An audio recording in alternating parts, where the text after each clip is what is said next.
Você acorda numa floresta escura. Uma névoa vermelha, densa, cobre todo lugar, como se fossem nuvens de sangue. Vários raios vermelhos atacam o lugar. No centro de tudo, uma espécie de portal em forma de cruz, que flutua a alguns centímetros acima do solo. Há um brilho vermelho em sua volta. As árvores ao redor se contorcem em direção ao portal, como se fossem mãos tentando agarrar algo fora de seu alcance. Você não sente o chão, ou sequer ar nos seus pulmões. É como se você não estivesse lá de verdade, como se fosse apenas um espectador da cena. Então, de repente, você escuta uma voz dizendo: Vão logo, façam o seu melhor para concluir esta missão, e o mais importante, não morram. Antes que você consiga reagir, você percebe algo errado. Seu corpo começa a se mexer sozinho, passo a passo em direção ao portal. Você vê outras 5 pessoas juntas a você. Vocês tentam resistir, mas não existe controle sobre seus corpos. Não existe escolha. A cruz se abre num portal, que se expande, vermelho em suas bordas, negro por dentro, e puxa você para dentro de si. No instante que você e as outras pessoas cruzam o limite, tudo se rompe. O mundo se afasta, o som desaparece, o tempo se desfaz. Então, a sua consciência se separa do seu corpo. Eu fiz um RPG. Eu chamei alguns amigos para testar. Será que vai dar certo? Descubra depois do anúncio. Fala galera, tô aqui no ápice da felicidade. O arquivo do vídeo corrompeu. Por isso que o vídeo tá muito menor do que ele deveria, tá? Comparando as outras sessões. O vídeo foi corrompido. 3 horas e meia perdidas assim, no meio do nada. Então, eu ainda consigo contar tudo o que aconteceu, que nem um podcast. Igual no final da outra sessão, que o arquivo também tinha corrompido. E como o episódio meio tapa-buraco, você pode pular se tu quiser. Mas eu aviso que o que acontece aqui é importante. Por isso que, assim, talvez, assim, quem sabe não seja uma boa ideia você pular. E desculpa por ter atrasado uma semana a mais pra conseguir entregar isso. Eu acabei tentando recuperar o arquivo nesses dias todos aí, ao invés de realmente tentar fazer alguma coisa útil. E agora o que nos resta é essa solução, vocês gostando ou não. Eu também não gosto, eu queria editar o vídeo, mesmo que fosse ficar naquela qualidade, porém, sabe, né? Acontece. No nosso episódio de hoje, nós vamos acompanhar a história de um outro ponto de vista. Obviamente, os nossos heróis de sempre ainda vão aparecer aqui. A Leia, a Aldrich Van Helsing, eles ainda estão presentes no episódio. Porém, hoje veremos a história de um outro ângulo, de um outro ponto. Você acorda. Sua cabeça está apoiada em um muro. Você reconhece o lugar em volta. É a vila Serra Muros, que é conhecida por estar sempre envolta em muros. Só que tem alguma coisa diferente. Você olha para suas mãos, estão brancas até demais, mas é o de sempre. Seus óculos estão no chão, repousando ao seu lado. Quando você os coloca, você aproveita para passar as mãos em seus cabelos lisos e ajeitá-los. Você ainda usa a mesma batina sacerdotal, as mesmas calças jeans pretas, seu tênis mocassim preto. Seu cordão de alho ainda no seu pescoço, sua Desert Eagle repousa em seu cinto. Seus bolsos ainda possuem os mesmos itens, sua bolsa com 3 moedas, seu crucifixo, a sua bolsa de medicinas, sua faca, tudo normal, porém há uma presença estranha próxima e você consegue sentir essa presença no fundo da sua alma. Presença que está sendo emanada por um chapéu fedora preto, do mesmo tom da sua roupa. Você não faz ideia do que te trouxe para essa situação. Você só sabe que está num lugar conhecido, porém ao mesmo tempo não. Conforme você anda, percebe que a cidade está levemente mais arcaica, As casas parecem mais antigas do que você se lembra. As placas sumiram, as lanternas não estão mais lá. Você lembra do nome antigo? Antes de Serramuros era algo como Kalun Talak. Você continua andando e olha em volta. Pessoas passam por você, com roupas que te lembram de uma outra época.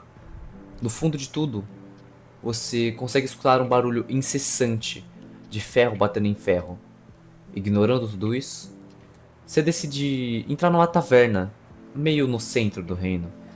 E indo até o taverneiro e puxando o assunto, o nome dele é Ravian Holt.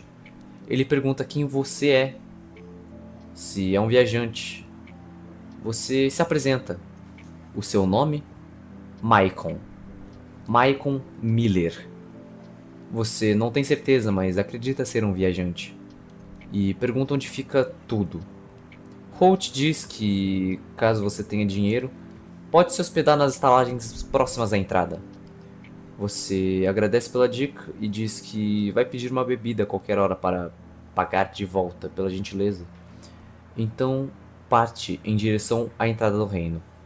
Só que onde que isso fica mesmo?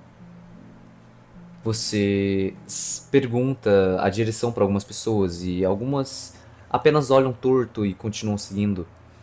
Talvez porque achem que você é só mais um bêbado sem rumo. Talvez te julguem por causa de sua batina sacerdotal. É difícil de saber.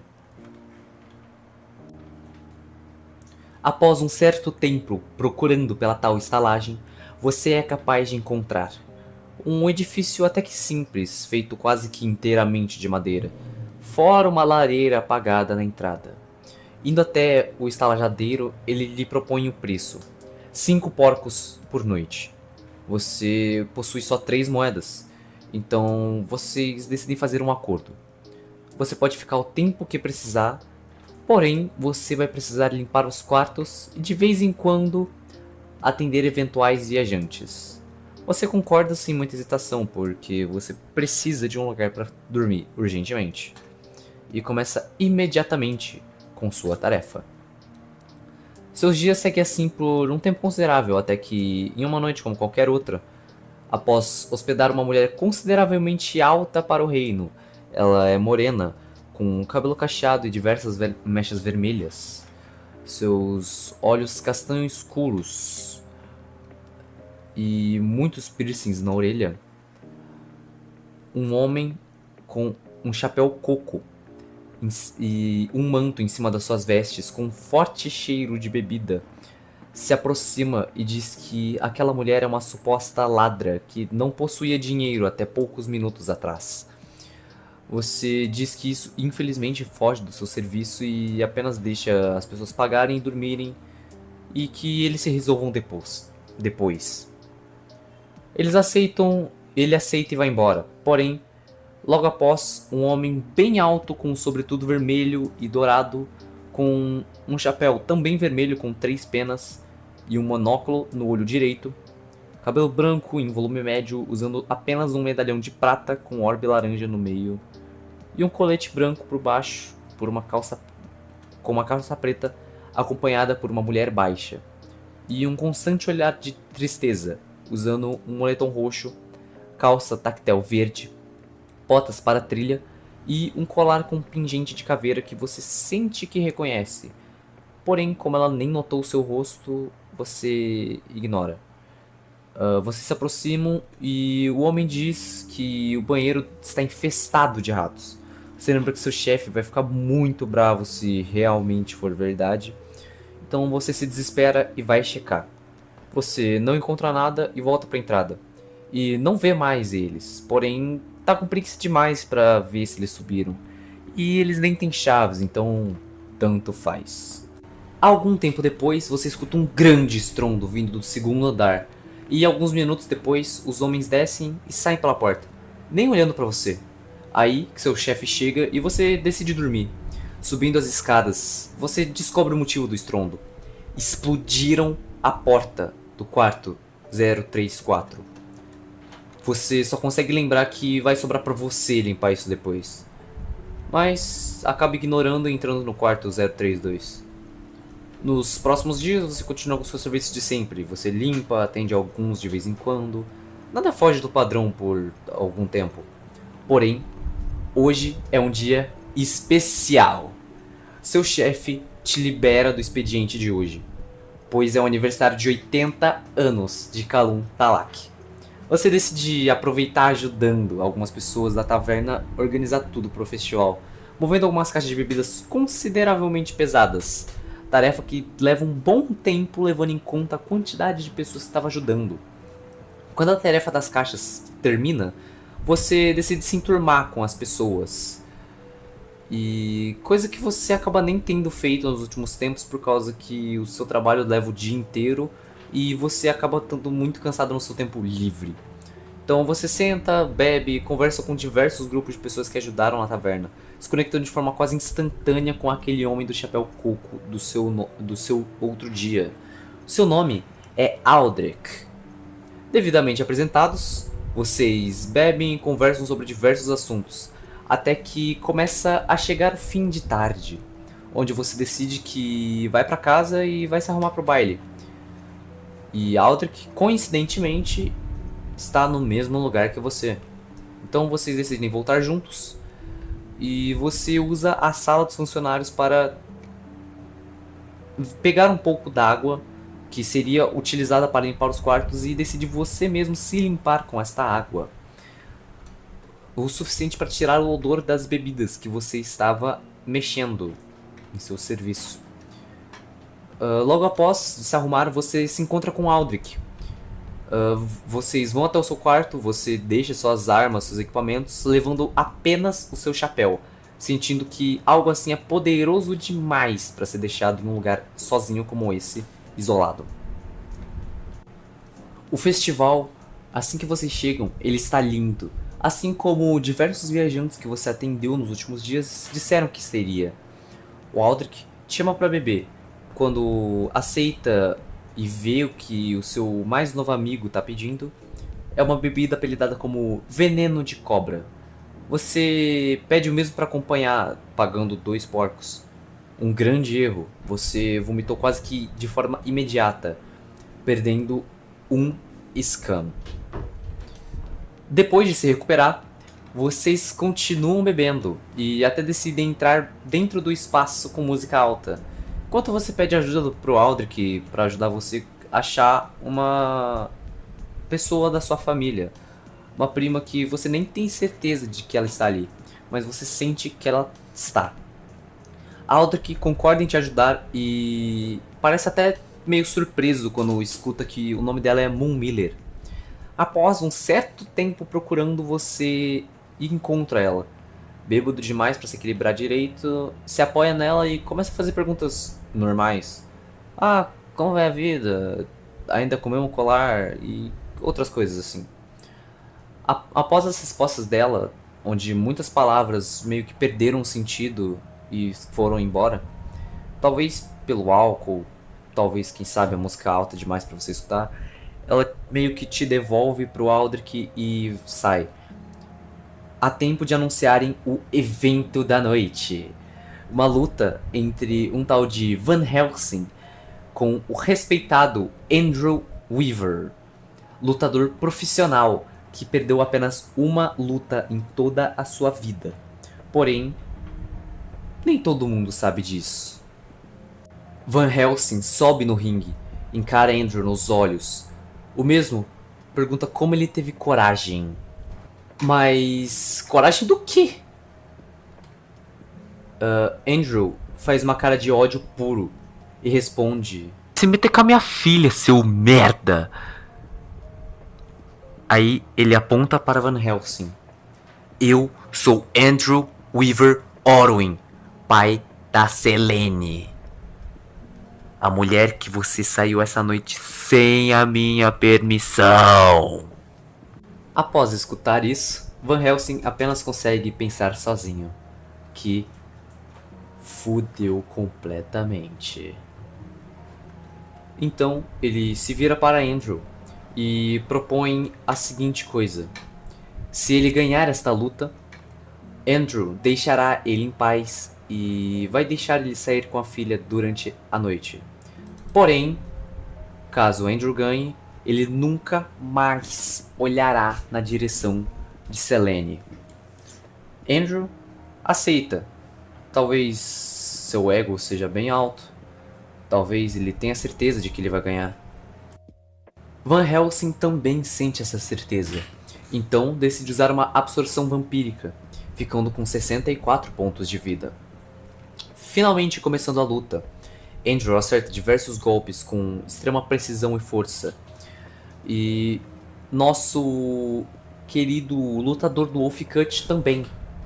Porém, quando os efeitos da absorção vampírica acabam, Andrew acerta um golpe em cheio na costela de Van Helsing, o deixando com apenas 16 Scam. Mesmo com sua saúde debilitada, Van Helsing continua lutando. E quando parece tudo ganho, quando ele parece a um golpe da vitória, Weaver pede algo para seu colega que estava de canto, recebendo um grande cinturão de vitória. Após colocá-lo, ele parece renovado para mais luta, dessa vez mais forte do que nunca. Porém, quando tudo parece perdido, Van Helsing escuta um grito da plateia. Maicon, sem nem o conhecer, joga um chapéu fedora preto. Infelizmente, bêbado demais para ter uma mira boa, ele acerta bem no canto do ringue, atrás do Andrew. Van Helsing avança para pegar o chapéu. Andrew o bloqueia com um chute que o deixa com 13 Scam. Após mais uma tentativa, nosso Mega Sr. Ed consegue a posse do chapéu. E quando coloca, ganha imediatamente 20 Scam e 50 Gulpo. Além de sentir algo, um instinto muito poderoso vindo de si. Ele tem energia o suficiente para conseguir conter. É como se tivesse um assassino com sede de morte. Assassino esse que assume a luta. Porém, seus instintos ainda sob controle de Van Helsing, ganhando a luta facilmente em apenas 2 golpes. Após cair, Andrew não parece ter ficado bravo. Na verdade, ele parece até que feliz. Ele se dirige até Van Helsing, que acaba de tirar o chapéu, levanta o braço esquerdo do garoto, simbolizando sua vitória. Olha em seus olhos e entrega o cinturão da vitória. Assim que Van Helsing o coloca, recebe imediatamente 15 Scam e uma grande sensação de vitória por ter ganhado. Assim que ele sai do ringue, enquanto alguns aplaudem, outros apenas o olham, Van Helsing e Selene se encontram e se abraçam. Ambos ainda surpresos com o que aconteceu nos últimos minutos. Selene ri, balançando a cabeça, e diz que ninguém foi tão longe assim apenas para sair com ela. E diz que ele realmente deve ter gostado dela.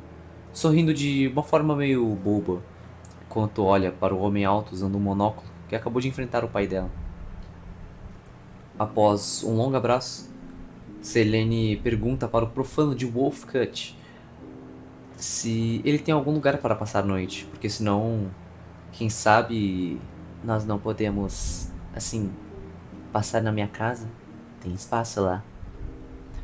O arrombador de portas feiticeiro aceita. E enquanto ambos se dirigem para a residência dos Orwin, Van Helsing aproveita para devolver o chapéu de Maicon, com Selene ainda segurando as flores que Van Helsing coletou no outro dia, apenas para entregá-la. De outro lado dali, Maicon, ainda bêbado, que aceita beber novamente com Aldrich von Cavendish, pedem novamente a mesma bebida, apelidada de veneno de cobra. Porém, dessa vez, Maicon conseguiu um pouco de preparo antes de beber e ele não vomitou. E como diz as regras do lugar, todos que não vomitarem bebendo a veneno de cobra ganham 30 Gulpo de forma imediata, por causa da festa e comemoração que vai rolar em volta deles, porque não é todo mundo que consegue beber uma bebida dessa sem esboçar qualquer reação, só mandar pra dentro sem vomitar nem nada. Após mais algum tempo bebendo aqui e ali, Aldrich disse que ia fumar num canto e depois ele apenas ia dormir. Então ele deixou Maicon sozinho. Algumas tochas iluminam o caminho. Música ecoa pelas ruas. Pessoas dançam e bebem. E agora Maicon percebe um javali sendo assado ali perto, numa fogueira média no chão. Ele não está realmente prestando atenção nisso. Algo diferente chamou sua atenção. Maicon avista uma mulher ao longe. Ela parece meio de canto, como se apenas procurasse motivos para sair dali. Então, ele sente que deveria puxar assunto. No pior dos casos, ela só vai arrumar a desculpa que ela queria para ir embora. Ele se aproxima. Ela é meio pálida. Seu rosto tem sardas e as suas bochechas são coradas. Puxando assunto, ele descobre que o nome dela é Elara Wenzel. Após algum papo furado, ela pergunta se não foi ele que jogou o chapéu para o homem que estava lutando contra o Weaver. Ele demora um segundo a mais para responder, olhando para os belos olhos castanho escuros e seus belos cabelos num tom meio loiro, preso em um coque e com uma mecha solta do lado direito de sua face. Ele diz que foi ele sim, e quando ela pergunta o que tem de mais nesse chapéu, ele apenas diz que não sabe direito, mas é como se tivesse uma presença muito forte que poderia ajudar ele. Ela pergunta por que a presença teria deixado ele tão poderoso assim, sendo capaz de ganhar a luta em 2 golpes. Porém, Maicon não faz ideia de como responder. Então apenas muda de assunto e chama ela para dançar um pouco. Sem nem pensar muito sobre o pedido que acabou de fazer, Maicon estende a sua mão. Elara também, sem nem hesitar muito, apenas aceita o convite. Usando seu vestido azul marfim, um vestido elegante, porém até que simples. E então eles vão para a pista de dança. Enquanto vão para a pista de dança, Maicon percebe que as mãos de Elara possuem calos, apesar de serem leves. Elara percebe que ele sentiu e espera ele falar alguma coisa. Porém, após alguns segundos, com Maicon não tendo perguntado nada, ela apenas explica que foram alguns trabalhos que ela faz que deixaram a mão dela assim. Quando Maicon pergunta que tipo de trabalhos, ela apenas responde: nada demais, eu só ajudo na ferraria do meu pai. Nada demais. Maicon apenas acena com a cabeça, sem perguntar muito sobre. Na pista de dança, conversas vêm e vão. Eles começam a falar sobre suas respectivas famílias e um pouquinho sobre seu passado. Elara conta que sempre teve um sonho, porém não chega a falar muito sobre isso e diz que vai pensar se conta um pouco depois pra ele. Maicon também conta que ele também teve alguns sonhos, mas não se sabe se conta. Eles continuam dançando, ambos sentindo-se muito bem na presença um do outro, quase como se suas almas estivessem em total sincronia. Após as músicas acabarem, Maicon convida Elara para ir na fila do javali para ver se tem como eles pegarem um pouquinho. Quando eles chegam, a fila tá imensa, porém Elara garante que sempre sobra algo, sempre vai dar para todo mundo conseguir no final. E na fila mesmo, Elara aproveita para falar um pouco sobre sua mãe, Makra Wenzel, que era uma caça-recompensas bem conhecida pela região. E quem sabe ela gostaria de se aventurar, igual a sua mãe. Mas seu pai nunca deixou ela sair da vila, pois existem boatos que a sua mãe veio a falecer após uma aventura muito perigosa. E como o Maicon havia citado antes que ele também era um caça-recompensas, que teve várias aventuras aqui e ali, ela pergunta se o nome de sua mãe não lhe é estranho. E ele diz que o nome soa como se ele já tivesse escutado antes. Que ela provavelmente estava ajudando ele na infância dele por causa de um incêndio que teve no vilarejo. E ela diz que a mãe dela era assim mesmo, ela gostava de ajudar os outros, mesmo que não pudessem fazer nada em troca. Em certo ponto dessa conversa, algum bêbado aleatório esbarra em Maicon e, por sorte, ele não estava com o pratinho de javali e apenas deu uns passos para frente. Como ele queria manter a calma, ele simplesmente não falou nada, ele só deixou isso passar e continuou na fila tranquilamente até chegar a sua vez de pegar o pedaço de javali. Após eles pegarem o pedaço de javali, cada um deles pegar o próprio pedaço de javali, eles saem e se sentam num canto mais isolado para comer enquanto eles conversam. Durante suas diversas conversas, Maicon apenas se pega pensando coisas como: caramba, eles mal se conhecem e eles já se conectaram dessa forma. Será que isso é só coisa dessa festa ou será que é uma conexão real? Mas ignora esse pensamento. Até que Elara olha pra ele e pergunta se ele não quer passar a noite na casa dela. Maicon apenas aceita, sem pensar muito sobre isso. Até porque ele finalmente não vai precisar trabalhar o próximo dia inteiro pra conseguir dormir na próxima noite. Quem sabe? Então ele simplesmente pega a mão de Elara, que começa a conduzi-lo para sua casa. Quando eles chegam, Elara apresenta a casa, que apesar de simples é bem aconchegante, e leva ele para o quarto. Tem duas camas ali dentro, porém Maicon discretamente junta as duas com o objetivo de formar uma única cama grande para ambos. Elara se deita, Maicon também. Maicon tira o óculos e deita.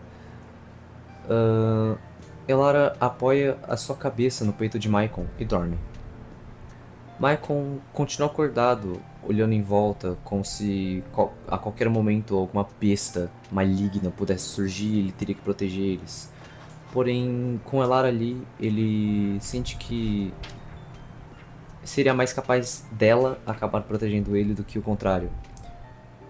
Que lhe passa uma sensação de conforto e logo logo Maicon também acaba dormindo. Encerrando o episódio de hoje.